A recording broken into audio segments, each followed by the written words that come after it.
OFX, what's popping?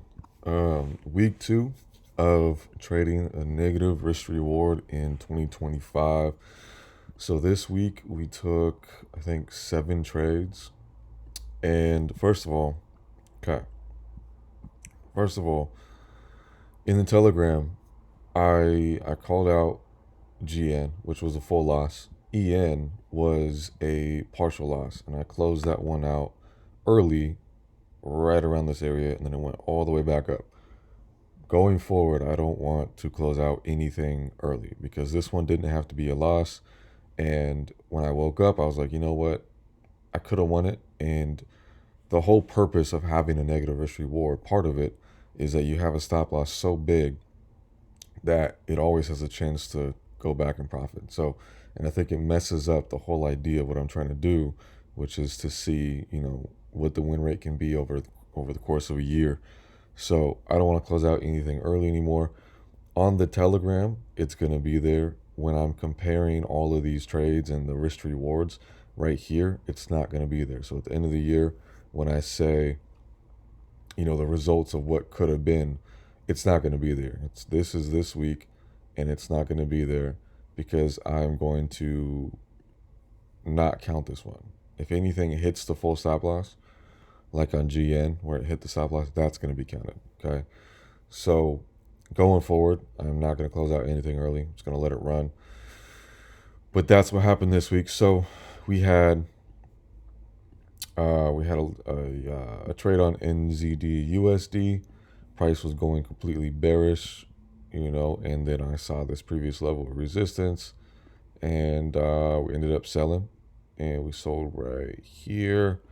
And boom, we got our TP. The price went all the way back, so that would have been a lot. That would have been a loss with a higher risk reward.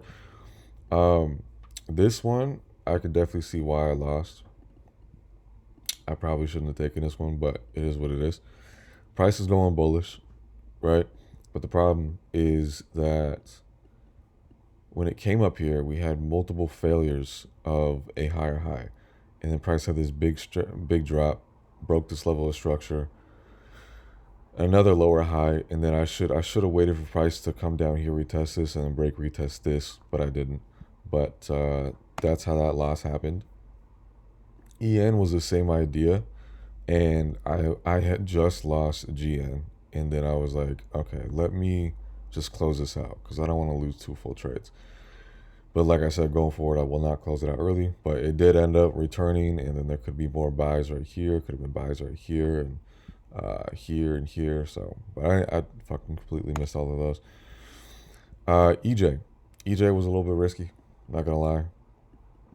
I was tempted to close it out early at like break even.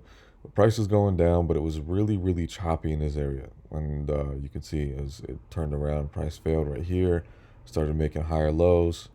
And I was like, you know what? I don't know if I want to do this anymore.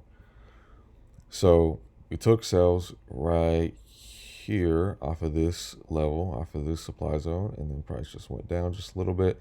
Stop loss was definitely a little too big. It could have been right there. I realized that after I took the trade, but it was too late. NZD CAD was a really pretty trade. We had broken out of this entire channel on the weekly.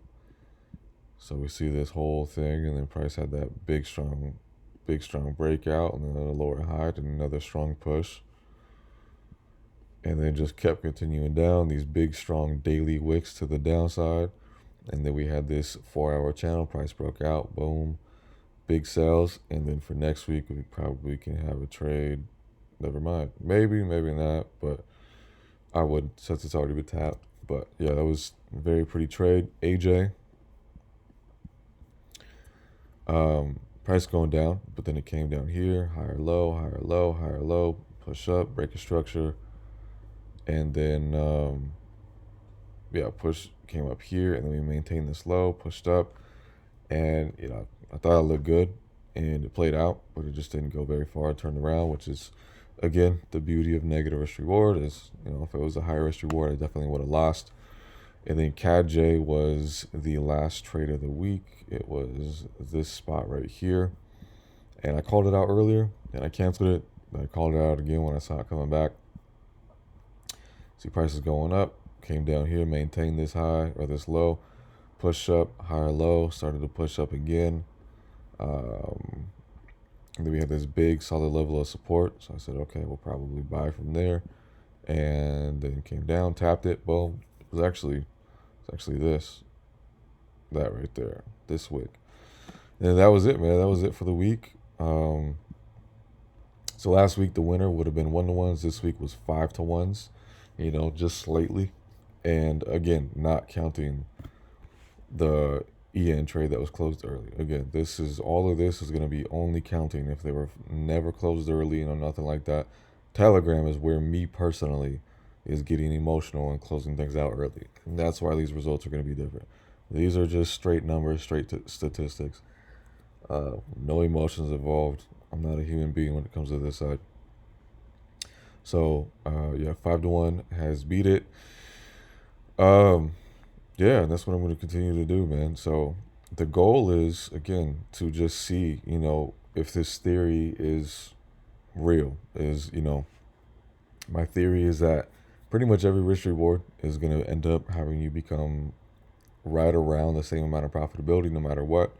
It's just a different path to get there. And I'm just kind of doing this again this year just to confirm that and see if I'm right.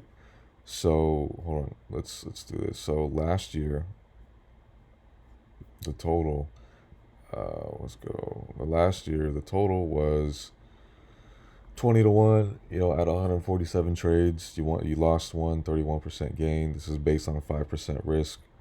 143 and 4, 130 and 17, 104 and 43, 53% win rate with the 1-to-1.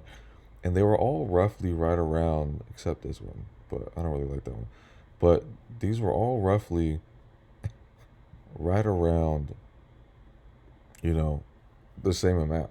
It was all roughly right around the same amount. And I think that's what it's probably going to be in the long run. And then if you see this week to week, man, I started in June of last year. And you can see, every week you can see the 10-to-1 is just slowly building, like a little bit of profit every single month, every single week, where the one is 0% and -2% and 1% and 0% and 0%. And my theory is that when it comes to the higher ones, majority of the weeks are going to be like that, and then you're going to eventually going to have a couple months, 3 months out of the entire year where you're just crushing it, and it's going to really push you ahead and make you profitable for that year. And so that's the whole purpose of this whole thing, is just to track that the entire year instead of just half the year, and see if my theory is right. And I will probably add a 1-to-1 with a stop profit, maybe not, just to see what does better this year. But yeah, man, that's it. OFX out.